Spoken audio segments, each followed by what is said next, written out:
Welcome to the Leads to Deals podcast, where we talk about everything from leads to deals and everything we talk about leads to deals. This podcast is brought to you proudly by LlamasuLeads.com, the industry's first enterprise level outbound lead generation company. If you need leads for anything in real estate, I want you to visit LlamasuLeads.com. Our guest today has adapted to regulations in the wholesaling industry.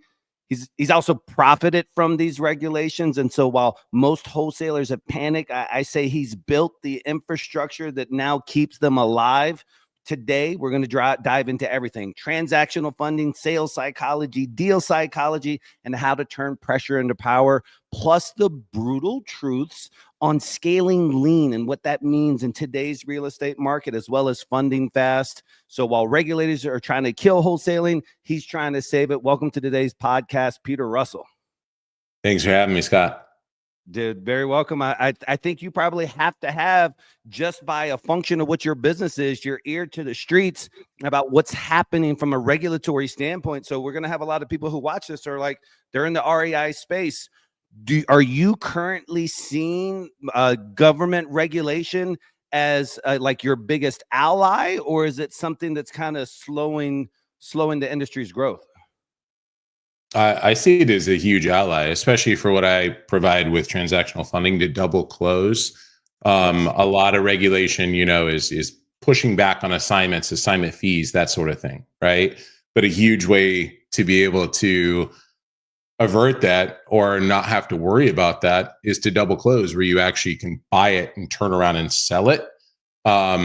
There's not a lot of stuff coming out that's going to like stop anyone from doing that, right? A lot of it is pushing back on assignments in the traditional wholesale model. So I've had a lot of people in regulated markets, and it seems like there's a new one almost every day. In North Carolina, my home market, they're pushing stuff right now. It hasn't gone through yet. That's going to really restrict the old school way of kind of wholesaling and doing assignments. I get a lot of people that reach out to me that never did transactional funding, never double closed a deal before, and now they have to because of what's going on in their market. So let's take two steps back, and then I want to go into your kind of journey, but let's just tell the people what transactional funding is, because it's going to be the core concept, I think, of what we're going to talk about today and how to leverage it to get more deals and to get bigger spreads. For sure. Yeah. So think about it this way. It is, you still have a contract with your seller as an investor, right? Usually off-market deal with the seller. And then you have a contract with your end buyer. So let's just keep the math real simple. You have a deal under contract for $100,000, right? With Mrs. Jones. You're as a wholesaler, you're not going to buy it and flip it. You're not going to hold on to it. Your whole goal is to find someone that's going to buy it from you for more, right? That's where you make your spread. That's how you feed your business, all that good stuff. So you have a buyer for 150, and you're like, great, got a killer deal. Now, one of two reasons you want to double close mainly. One is what we touched on earlier, is regulation. You can no longer maybe in your state do assignments, or they're really cracking down on it. Or number two, you've got a big fat juicy spread of 50K now, right? You're a little nervous that seller is going to see it, or a lot of people don't think about this, the end buyer is going to see it. So it's switching it up from doing an assignment the old school way, which you can maybe not do anymore, or you're kind of clinching and hoping that nobody sees that assignment fee and blows up the deal. You reach out to us, and we'll actually step in and provide the capital on the day of closing, so you can buy it from the seller and turn around and sell it to that end buyer. So hence double close, right? Just bam, bam, back to back, super smooth, super simple. Nobody sees your profit. Nobody sees your fee.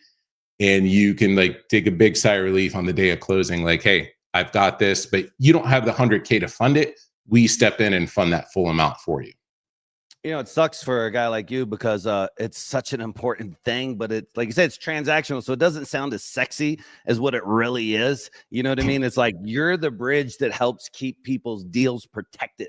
You're that shield. You know what I mean? It's like, because like you said, not only is it the seller side, and different states vary, and maybe we can talk about that. Like, hey, in these states, it's required to be disclosed and it's required to kind of be in the seller's face, but also the buyer side. And I think it's one of those things that you should never work with a buyer who has a problem with your assignment. But the issue is you don't want to find out they have a problem at the closing table. Right. So why, when you big ones, you want to protect them, and people are always like, well, I'll just file a memo. Okay, that's cute, but then you're going to have to, somebody tries to blow up your deal or the customer gets sideways, you're still going to have to now take legal action to be able to put that deal back together, which is going to cost you. So what states do you see, forget the regulation side, what about the disclosure side?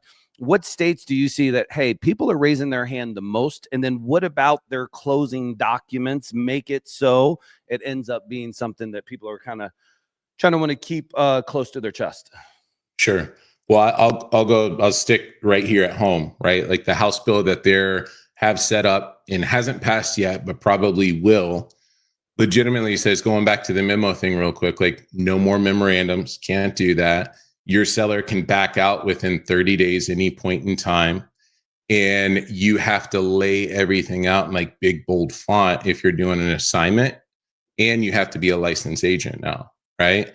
So with that, if you're really the buyer, which I give you the power to do, like no more BS, assigning it over, pretending you're the buyer, you actually are the buyer. You're using my capital, my company's capital for it. But that saves you from so much headache, so much drama, so many issues. The legal side on it, all the other states and whatnot, is kind of can be tough to get into. I get a lot of requests in the Southeast. I get a lot of requests on the East Coast and some stuff in the Midwest where I hear bits and pieces of why they're using it and whatnot. And I don't have it all lined up for each state, so I don't want to misspeak. But a lot of it is, if you're going to go the traditional assignment route, now everything has to be signed off, kind of what you were touching on earlier. You can't just do an old school assignment. Your seller has to sign and say, hey, I know Scott's making 40K on this. I'm okay with it, right? If you have that relationship with the seller and the buyer, maybe you're willing to risk it.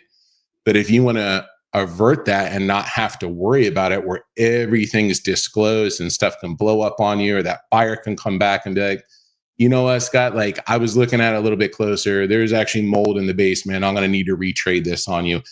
They're doing that because they see that you're making 40. Oh, Scott on this one can make 20 or 25. He'll be all right. Right. Yeah. So to protect yourself, to keep it clean, to keep it just straightforward, where it's you and the seller, you and the buyer, is the best thing is to be able to double close it, because those are two separate contracts and two separate closings, and nobody sees what your spread is, what your profit is. Let me ask you in those regards. I know you said we don't want to quote random states. We don't want to be wrong, but do you have like a feeling for, hey, I'm getting a lot more business in New York than I am in other states? Is there any maybe recent full-fledged regulations that have passed? Like I've heard things about Illinois, heard things about Kansas, and et cetera, et cetera. Is there some other guidance that you can give us, even if it's from the rumor mill, about what states have this regulation in place that's making a product like yours more and more viable or necessary? Yeah, I would say we have definitely an uptick recently in like the PA, Pennsylvania market. A lot of people hitting us up for it. Ohio is another big one. Tennessee, I think the biggest feedback I've gotten from investors there is they're getting rid of more and more the pass-through funding, where you could use the end buyer's funds to double close. Some closing companies are allowing it, but a lot more now. These guys are hitting me up and they're like, hey, I had it good for a long time. I could double close, but I could use the end buyer's funds. But now my closing company is not letting me do it. So we're seeing a big uptick in those markets for sure. What would you say is, if you were to just guess, hypothetical, from all the volume that you guys are doing, what percentage is people just wanting to not disclose maybe to their end buyer exactly what their spread is versus the regulatory need to do it? It's definitely increasing on the regulatory side. I would say when we started this 2 years ago, probably a good 75 to 80% of it was just to protect their fee, right? Yeah. Now I see that bump up coming to be, you could probably say it's like 60-40 now. 60%, everybody's like, hey, I don't want any BS at closing. I just want to close this thing out, protecting my profit. 40% being like, hey, man, the regulation in our market is so gray and we don't want to get in trouble. Or our title company now, they don't know what's going on, so they won't do an assignment for us and that sort of thing. Hey, now I have to double close. And that seems like that's creeping up kind of like month by month, quarter by quarter. But I'd say it's a good 60-40 right now. Yeah. What do you think the single biggest misconception is to like a brand new wholesaler about what transactional funding is or does? A lot of people, as soon as they hear funding or lending, they tense up because they're like, crap, is he going to look into my credit score? Is he going to ask me how many deals I flipped? Because that's what you get with private money, hard money, when you're doing a fix and flip or whatever that looks like.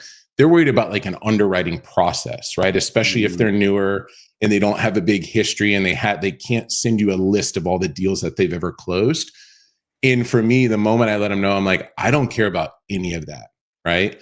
If you have a deal and you have a contract with the seller and a contract with a buyer and it gets to closing, we will fund it for you. Like we are the last piece. Once everybody signed closing docs, once the end buyer's fully committed and everything's ready to go, we are the ones at the end that wire over that capital to the closing company on your behalf to be able to close your contract, turn around and close the other one. So you can be brand new, you can be at it for 5 years. This could be your 1,000th deal.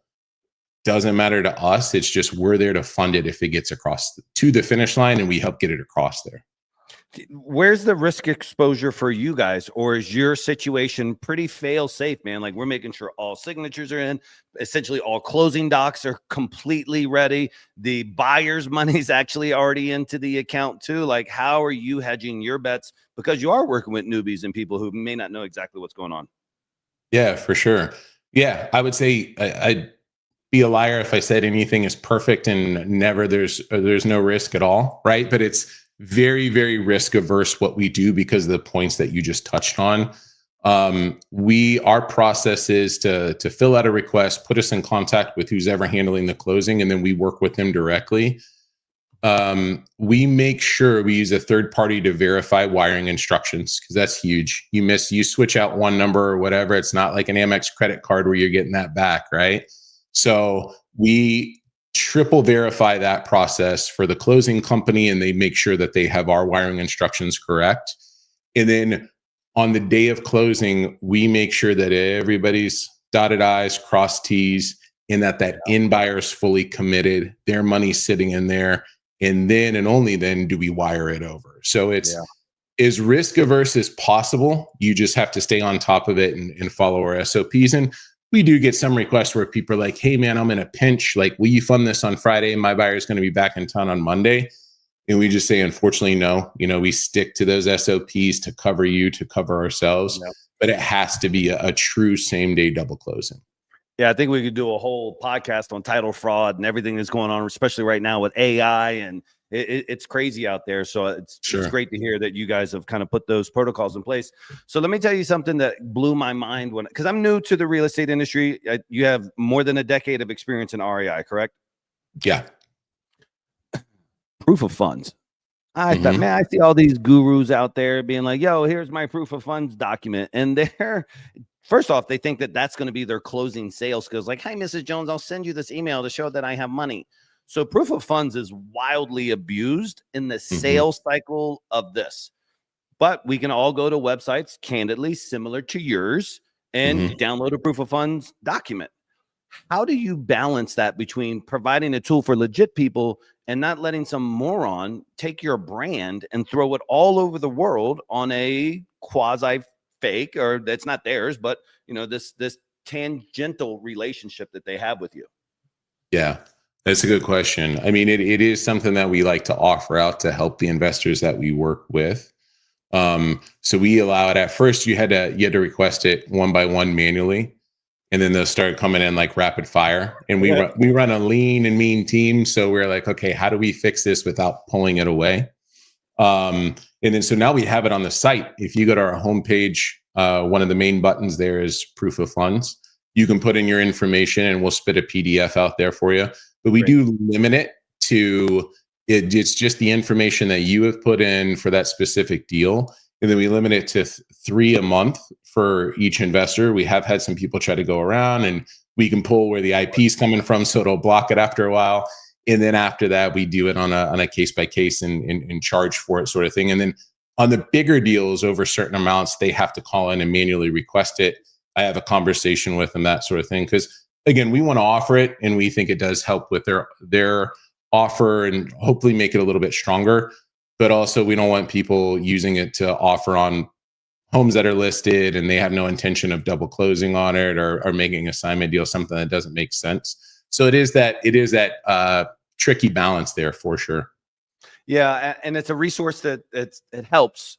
I think it's just there's always bad actors no matter what, and it's an abuse thing. And listen, you could have it wide open, 100% access, or you even turn it to zero. You could just go online and get them. There are a dime a dozen out there, and most of them aren't attached to anything other than GPT or some other type of kind of fake back end.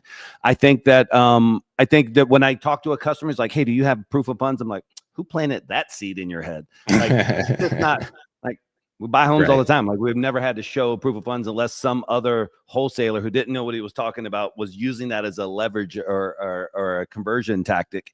So a guy like you're in this business model where you're helping people who have a really solid deal kind of keep that spread to their chest, or make sure they're operating in a way where they can still be in business a year from now and not getting into trouble with regulators and be able to do the right thing. How does it work in regards to cost? Does it vary by state? Is it per 100,000? Like, what are the expectations on transactional funding and my cost exposure, not only just to you, Pete, but can you walk through like, okay, so that means there will be a whole other round of document stamps. Is there a whole nother round of closing costs, or what are the additional fees for leveraging this tactic? Yeah, it's really what you work out with everybody involved. If you are going to end up buying it, we know that most investors, most wholesalers, their whole pitch to their seller and client is, I'm going to cover closing cost, right? Yep. So that is something that we have had some investors kind of like pull back on a little bit and split those with their seller. Sure. Because when you double close, you are going to have to pay. If, let's just say you go the traditional route and you're like, okay, I'm going to cover all closing costs, right? You got doc prep, you got attorney closet, put a million different things on that HUD to make money because they're going to make theirs. So you have to pay for those. And then on the second side of it, whatever you work out with your buyer, again, a lot of investors that we work with are savvy and they're like, hey, you're going to cover all the closing cost. I'm actually saving you because you're not paying A to B closing costs, but now you're just covering B to C. That's usually an easy conversation to happen with the buyer. So what happens is that wholesaler now, instead of just assigning it over, they're looking at least the A to B cost and maybe the buyer A to B cost on their side.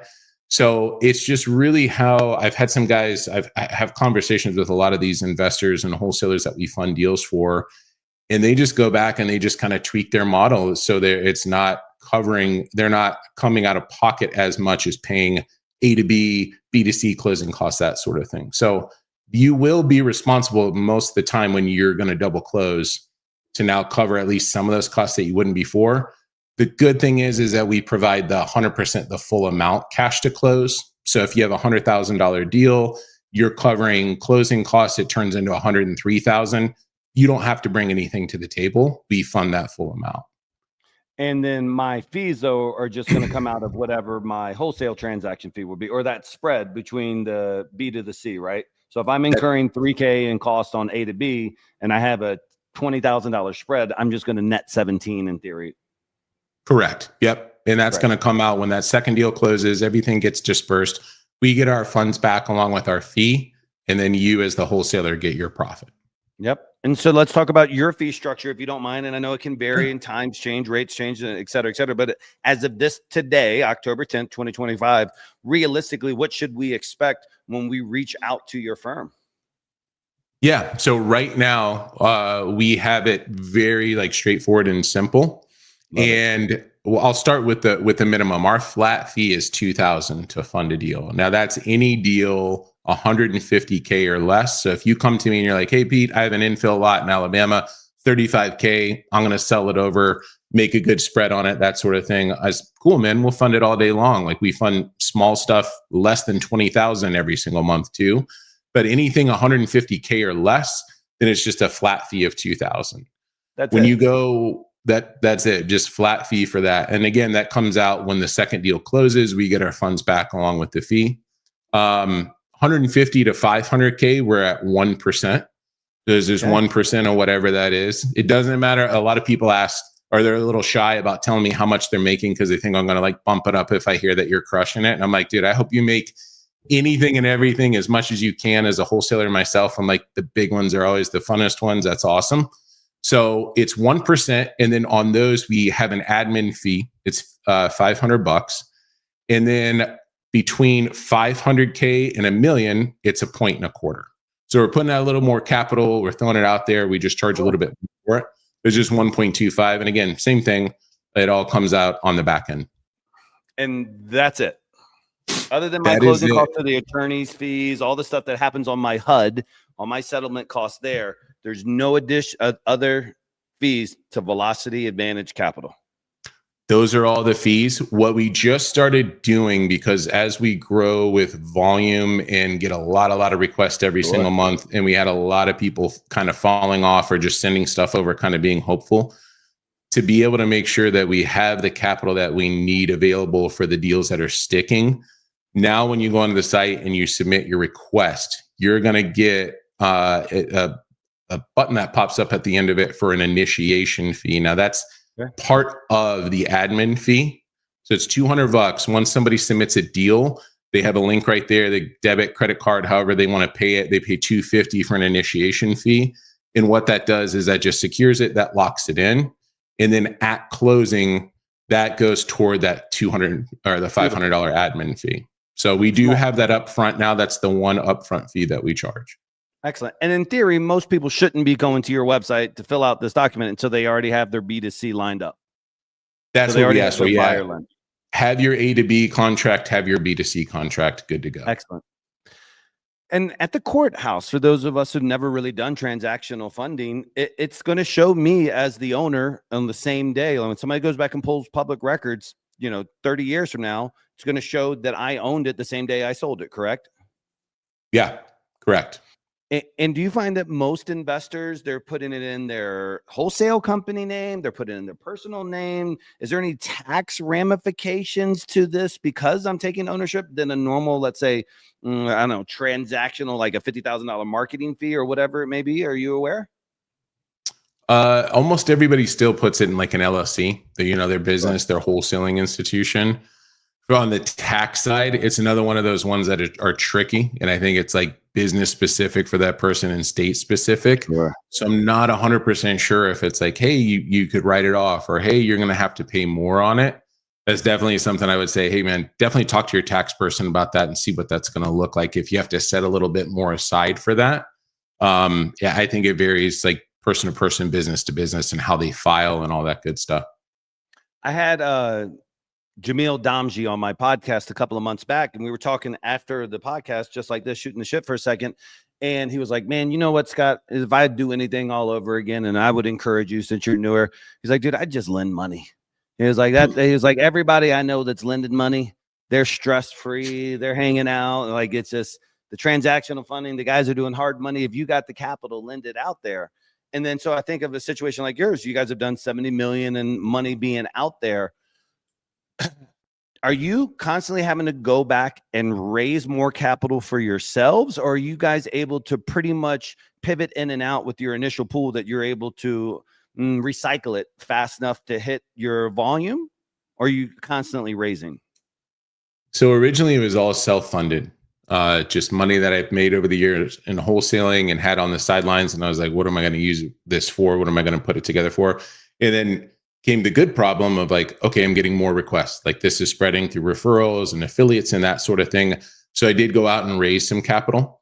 So I have some private money that I use now, and I just take that and I recycle it. It is getting to a point, again, it's a good point, but it's a little bit of a stressful point where you're like, now I probably need to go out and raise some more, right? So it was personally funded at first. Now it's private, and then just pulling in more of that is going to be something that we're probably going to have to do by the beginning of the year. And then we do have large deals that we have to fund from time to time. You're talking $1.5, $2, $3 million. And we have some backup capital partners that we can call on for that. But right now we do have a amount set aside that we take that. And the good thing is, I mean, these transactions are usually, the money's out there for a few hours and it comes back. It's definitely same day. So it's recycling that capital. Yeah, I love that. I think you have a really unique experience with all the years, and you're still continuing, but all the years of being in the wholesaling space to now kind of observing and watching deals and spreads. I guess, how do you see the industry? Actually, let me rephrase this. What would you tell 2015 Peter Russell? What would you tell yourself if he walked into your office today about real estate investing now versus then? Oof. I didn't double close the deal until like 2020 myself with my company. And I had deals where people walked out of the closing table because they saw the assignment fee. Right. And I had buyers that would close and then I would sell them another deal and they'd be like, Pete, you like raked me over the coals on the last one. Like, give me a little bit of a discount on this one. And I'm like, oh, dude, I thought you didn't care. You didn't count other people's money. I would tell myself to double close anything and everything to keep stuff clean. I had multiple times. Craziest story ever is I got a call, speakerphone call from an attorney on the day of closing. And he was like, hey, we have a problem. I'm like, what's up? And he's like, Mrs. So-and-so's here. She'll tell you, right? The seller.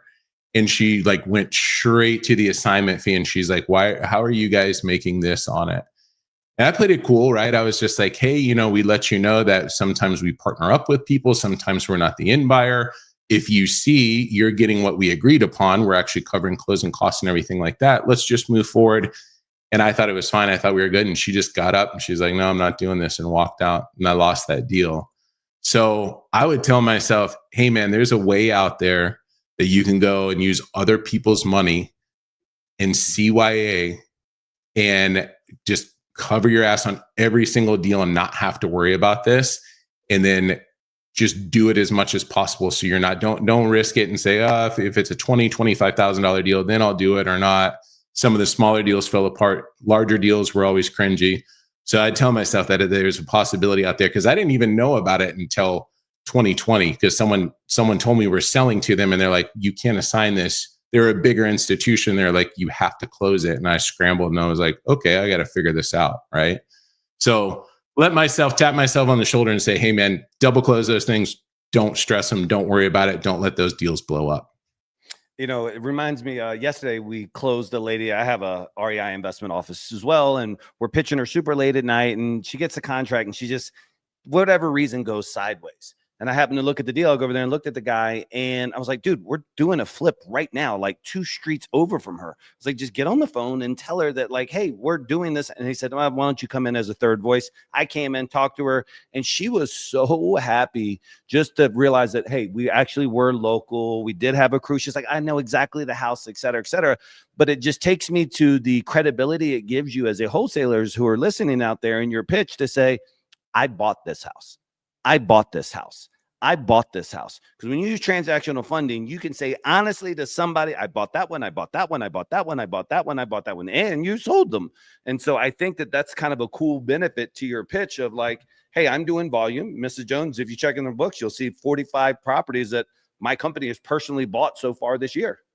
Because we're in transactional funding, it's going to show as a record. And I'm being honest. Obviously, I instantly flipped them, but it's just cool. It's like another way to have a little bit more validity versus being the average wholesaler who doesn't have anything that's ever been recorded in their name. 100%. And you have the peace of mind and not lying to him and being like, I'm going to buy this. Right. I was talking to Brandon Daniels. I was on his podcast a while ago, and he was like, look, go out there. He's like, I bless anybody listening to this. You're an actual buyer now. You don't have to feel bad when you say that. Use Pete and use Velocity Advantage Capital. And it's true. And you have the confidence to be able to back up that you actually say you get that A to B contract, say you get the B to C contract. And then you're like, oh shit, who do I go to now to fund this thing? And that's what I came up against. And I was using local guys when I first started doing it. And man, I got left hanging on a couple big double closings. Luckily, we were able to salvage them. But these guys were just like private money guys. They were on the golf course. One guy was like out on a hunting trip one time, would not pick up his phone. He didn't care, right? He didn't know what it's like to be that guy in the middle. That's just like, everyone's hitting you up and they're like, you're supposed to buy this. So that's where after a while, it was like light bulb. It was like, hey man, like if I'm struggling with this, there's wholesalers all over this country. How could I build this out and make it a simple process, make it reliable so people could come to me on every single deal and know that as long as it gets to that point, we'll fund it and we'll close it. So that came out of like experience, painful situations to be like, make this super simple, make it straightforward, and don't be charging people an arm and a leg to do it so they can do it over and over and over again. So it almost feels like a bit of an insurance policy, you know? It's kind of one of those things that once you get in the habit of doing this, I think you're going to want to do it often because the fees are so minimal. Well, we're talking about a point on the average transaction, sometimes, you know, maybe even less or whatever, depending on the size of the deal. But to be able to do that and just say, hey, I'm going to pay $5,000 to be able to handle and make sure that like both sides, nobody's in their feelings. And to be able to say that I purchased this property, to add it to my wall, add it to my board, be able to talk to the seller with conviction. It's huge, man. I agree with what you said. Brent said, this is a way for them to feel better about their sales pitch. I wanted to ask you, I was going through your bio and obviously you've got a lot of time. You built this from scratch and now it's a monster powerhouse. You talk about this thing called lean scaling.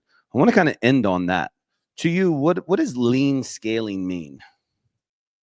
Lean scaling is going back to maybe that question you were asking before, what would you tell Pete from 2015 is it's not about having a bunch of people in your office that work for you, right? Bunch of people in seats and you feel good and you rent out this cool office space and you do all this stuff. That's fine and great if you do it and do it the right way. But I think I came along when everybody was just like the wholesaling thing was just kind of blowing up and everyone was like, go as big as possible, be in as many different markets, do multifamily, do single family, do commercial, do RV parks, and you're just like all over the place, right? Shiny object syndrome. So about 2 years ago, I was just like, I'm going to strip this all down. I'm going to take all my experience and everything that I have going on, and I'm going to put it into wholesaling in my own backyard here in Charlotte. I'm going to focus on that. No other markets. We used to be in like 6 different markets and all this other stuff. And then I'm going to do transactional funding and I'm going to do it as well as possible and work with as many people and have a really, really good product. And as it grows and as it scales, I still want to grow. I still want to get in front of people. I still want to work with people, but I want to do it the right way where it's just not your life's a cluster and it's 20-hour days and you got a bunch of people working for you that aren't held accountable and things aren't just, you know, you just got people in seats. So I want to scale, but I want to scale lean. I want to have the right people in the right positions, the right place. They're accountable and they're doing what they do at a high level. And then when we bring anyone else in now, we are like protective of that core group. Like we're a lean and mean group. So if we bring someone in, you can't just talk the talk, like you got to walk the walk and you got to fit into what we have going on here as a team, as a culture and everything like that. I think before I just wanted to grow and I was like, oh, it'll just figure itself out. And I just learned that's not the way. So now it's scaling, but it's scaling lean and like with a purpose. Yeah, I love that. Especially I think it's easy to get ahead of your skis in the REI space. And it works well as long as the market's in one direction, but let something shift, let some interest rates go up, let a couple of hedge funds back out.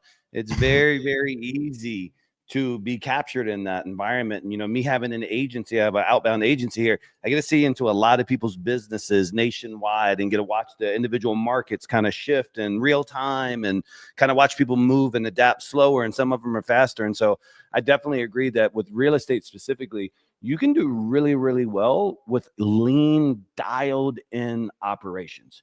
I mean, a couple of true rock stars in acquisition, a couple of true rock stars in TC and Dispo, and you got yourself a really good money machine, especially if you're in quote unquote the right markets or bigger spread markets. It's really possible. So I love it, man. I feel a little bit more educated about the process. I thank you for that. How do our followers, how do they learn more about Velocity Advantage Capital? Where do they go? How do they build a relationship with you and start protecting their spreads? Yeah, definitely. VelocityAdvantageCapital.com. That's our site. Go there if you have a deal. We have FAQs and everything on there too. It just walks you through the process. We got little videos that make it super simple. Are from A to Z and what we do. Follow me on Instagram. I'm on YouTube too. I'm trying to be as intent as possible and putting out more and more content as things go. So we're always putting stuff out there. and just reach out to me, DM me, message me. Again, we're a small team, small operation. People all the time are blown away. They're like, hey, I saw you on this podcast or whatever. And then they call and I pick up the phone, right? Or they reach out and I'm the one calling back. They're like, oh, wow. So I want to be that touch point. I reach out to people. I do have a team. If it's not me, it'll be someone else on that small team, but just on socials, things like that. I put the most stuff on Instagram for content and everything like that. But I am on Facebook, Instagram, YouTube, and then just our site. Like if you have a deal, the A to B contract, B2C contract, you can go on there. Simple process. Just click the button, put in the info, and you're good to go. What I love about it is, like you said, it's a simple process. Now, I follow a lot of gurus, and they have come up with 17 different ways to get around these regulations. And it's like, okay, and you're going to get ownership interest in a trust, and this trust is going to be held by an offshore. I mean, these guys are twisting around every which way to try to get around regulations when all they need is velocity advantage capital. It will allow you, in the face of all this change and scrutiny, which is going to run a lot of people out of business because they don't know how to adapt. They don't know about this as a solution, and they can't handle a more complex pitch and try to explain to somebody why I'm going to take equity but not actual ownership, and vice versa, and all these weird things that people are pitching. So as this market shifts, you have to be aligned with somebody like Pete and his team. Follow him on Instagram, follow him on YouTube, go to his website, and help protect the spreads. Let me get a big shirt that says protect the spreads. No one's going to know what we're talking about except for us in the real estate, but protect the spreads. Pete, I appreciate you coming out, brother. Thank you so much, Scott. Hey, you're very welcome, brother.